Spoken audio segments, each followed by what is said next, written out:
Hi friends, today I'm going to share with you 5 amazing free resources from your library, other than books, that you probably have never heard about. If you don't have a library card, you are missing out on so many amazing free resources that the library has for you to use in your own homeschool, or even if you don't homeschool, it's a great option for you to save yourself a whole bunch of money, and I'm gonna show you how to do it. The first amazing resource that the library has for you when you have your own library card is that you have access to tons of online learning resources.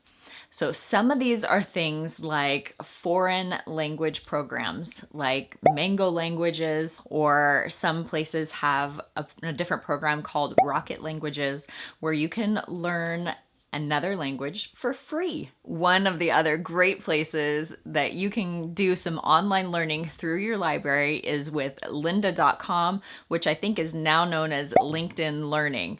But they have tons of tutorials on there to teach you things about web development and software design and photography and video and all kinds of stuff. There's tons of online options there for you to learn about all of these things for free instead of having to pay for your own membership for this. The second resource that the library has for you is printing.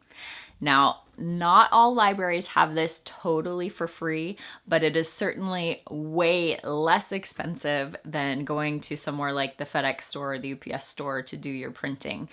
A lot of libraries do have free printing available for you though.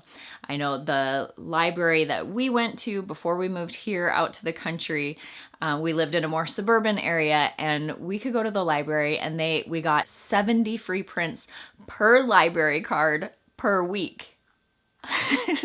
You better believe that we used the heck out of that resource. When we were there, we would go and print out coloring pages. Sometimes we would purchase the PDF downloads of curriculum for our homeschool because it's a little bit cheaper than purchasing the printed materials. And then we'd go to the library and print it for free and put it in a binder. So that is a great resource if you want to save some money on printing. As well as the prints, if your library doesn't give you free printing, oftentimes it's only like 10 cents a print, which is like 40 cents a print cheaper than going to the UPS store or one of those places to do printing. The third amazing resource that the library has, other than printed books, is audiobooks. And they have an app that you can use. A lot of libraries use the Libby app, which is available all across the country from lots of different libraries. And you can download for 3 weeks an audiobook, any audiobook you want that they have available for free to use. So instead of paying for like an Audible membership or something like that, you can download these audiobooks to listen to whenever you want for free from the library. So save yourself some money and get a library card instead. Other than audiobooks, the library also has a ton of ebooks that you can download. They have ebooks that are from children's books all the way to adult books that are easy to download onto your device and be able to just look through them whenever you want to look through them.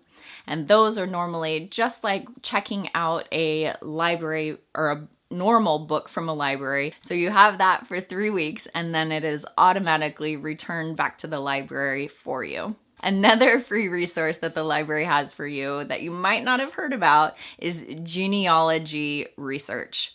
So they have oftentimes memberships to places like MyHeritage, which is a great resource for researching your own family genealogy, as well as you have access to all kinds of past editions of newspapers and magazines and things like that, where you can really dive into historical events that you might want to research. One other little bonus tip that you might not know about is relating to traditional books that you would go to the library and pick up.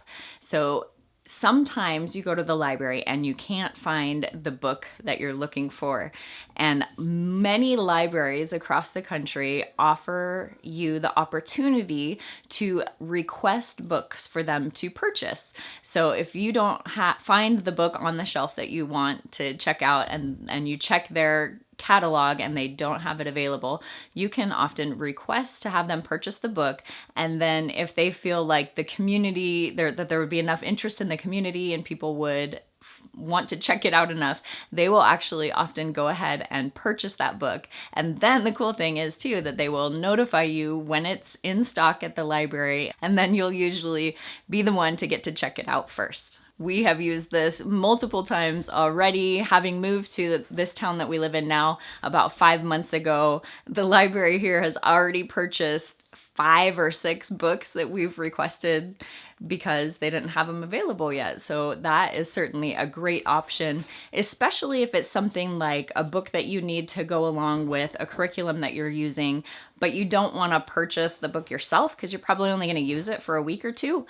It's great to find it at the library or request for them to purchase it for you so that other people can get use out of it and you can save a little pocket change. So I hope I've convinced you that if you don't have a library card yet, that you're gonna go out and get one soon and save yourself some money using the library. And if you do already use the library, hopefully there's something that I've talked about that you didn't know about, and now you have the chance to go dive in a little bit deeper with these free community resources. Thanks so much for watching today. I hope that you got some value from today's content. If you did, please hit that thumbs up button below, and we will see you next time.